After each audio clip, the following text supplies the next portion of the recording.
일본 관서 외국어대 장부승 교수가 6월 24일 개인 SNS에 정부의 언론 통제를 폭로하는 글을 작성해 널리 알리려고 이번 영상을 만들었습니다. 지난 3월 한참 정부가 의사들을 향한 언론 플레이를 하고 있던 와중 유시스에서 장부승 교수를 인터뷰하고 난 뒤 작성된 3부작 인터뷰 기사가 나왔습니다. 기사는 발행되자마자 네이버 메인에 올라갔었고 1시간도 되지 않아 기사가 내려갔습니다. 중요한 부분만 먼저 말씀드리자면 인터뷰를 했고 기사가 나갔지만 1시간도 되지 않아 신문사 사장이 편집국장에게 인터뷰를 내리라고 지시해서 인터뷰 기사가 무자비한 칼질을 당한 이후 일부러 검색하지 않으면 볼 수 없게 되어버렸다는 내용입니다. 본격적인 이야기를 하기 전에 일단 장부승 교수님이 어떤 사람인지부터 확인하고 넘어가겠습니다.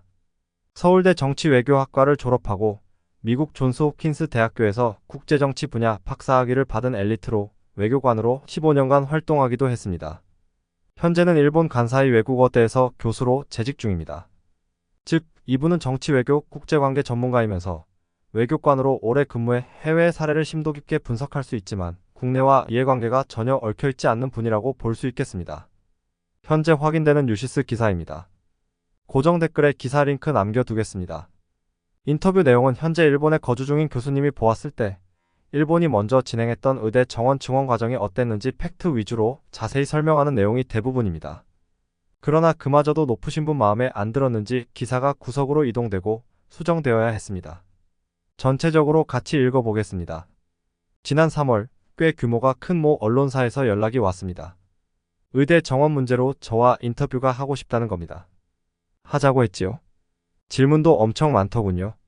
답변 준비하는데 시간도 꽤 걸렸지만 중요한 문제라고 생각해서 자세히 리서치를 해서 준비를 해갔습니다. 인터뷰는 잘 끝났고 해당 언론사 편집국에서 데스킹도 잘 받아서 나중에 3부작으로 해서 해당 언론사 사이트에 올라갔습니다.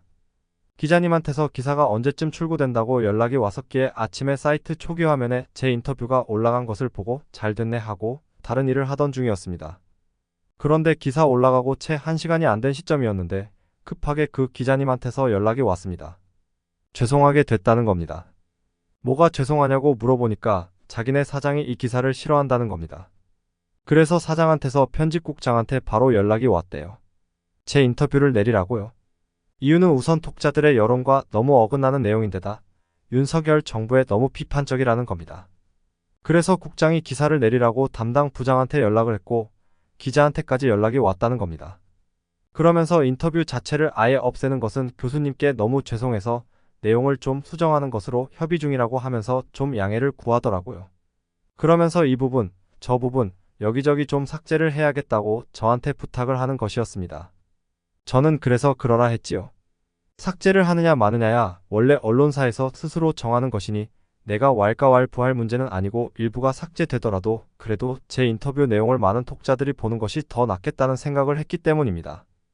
그리고 얼마 있다가 다시 연락이 와서 삭제가 마무리됐다고 하더군요. 그래서 다시 사이트에 들어가서 보니 제 인터뷰는 초기 화면에서 사라졌고 기사가 없어진 것은 아닌데 일부러 검색을 하지 않으면 볼 수 없게 돼 있더군요.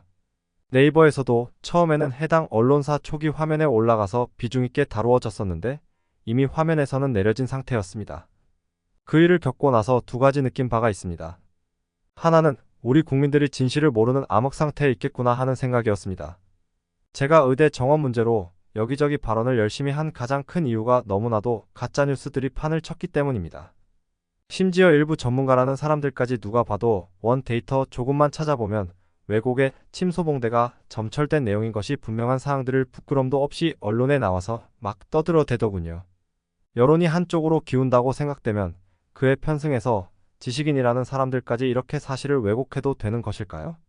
정치인들이야 표를 얻어야 하고 당내 실력자들 눈치를 봐야 되니 어쩔 수 없다지만 대학의 교수라는 사람들은 왜 이럽니까? 대학에 정교수 자리 줘서 신분 보장해주고 연봉도 일정 생활 수준 유지할 수 있을 정도로 보장해주는 것은 자기 소신을 지키고 할 말은 하라는 뜻에서 그런 것 아닌가요? 그놈의 OECD 자료 아무나 영어만 조금 하면 다 들어가서 확인해 볼 수 있는데 그런 것까지 사람들이 모를 거라고 착각을 하고 있는지 왜곡의 과장에 제멋대로 비틀어버리는 것을 보고 참으로 참을 수가 없었습니다. 둘째는 윤석열 정부가 문제가 심각하구나 하는 생각이었습니다. 좌우를 불문하고 자유민주주의의 중요성을 아는 사람이라면 자유민주주의의 기반이 언론의 자유에 있다는 것 정도는 알 겁니다. 그런데 도대체 언론사들을 얼마나 몰아붙이길래 언론사 사장이라는 사람이 뭐가 무서워서 그런지 모르지만 나 같은 일개 서생이 몇 마디 한 것까지 내리라 말라 끼어듭니까? 물론 저도 현실을 모르는 건 아닙니다. 한국에서 언론사들은 정부 눈치를 안 볼 수가 없습니다. 정부 자체가 최대의 광고주라서 그렇지요. 게다가 정부는 언론사에 대해 각종 규제의 칼자루도 들고 있습니다. 밉보여서 좋은 것 없다는 것이지요. 그러니 웬만큼 커다란 언론사라 해도 정부 눈치를 아예 안 볼 수가 없습니다. 그렇기 때문에 이런 사정을 아는 정치인들일수록 여론을 어느 한쪽으로만 몰아붙이겠다는 생각을 하면 안 됩니다. 한국처럼 권력 집중도가 높은 상황에서 정부가 내놓고 여론몰이를 하면 언론사들이 알아서 기는 현상까지 겹쳐서 상황이 아주 악화되어 버릴 수가 있어요. 이걸 일본어로 손탁구라고 합니다. 알아서 긴다는 뜻이지요. 우리가 뭐 일본에는 손탁구 문화가 있다고 하면서 일본 욕하는데 제가 보기에는 일본 못지않게 손탁구 문화 심한 곳이 한국이에요.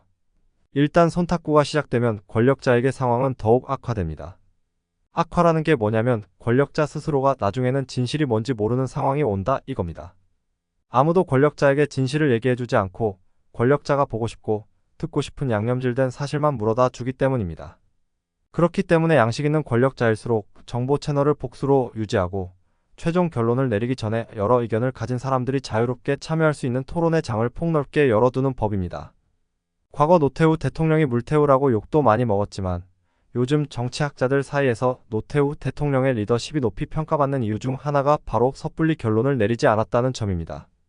일단 토론의 장을 열면 노태우 대통령은 여러 사람들의 의견을 들었고 모든 참모들이 자유롭게 의견을 개진토록 했으며 끝까지 자기 의견은 내비치지 않았다는 겁니다.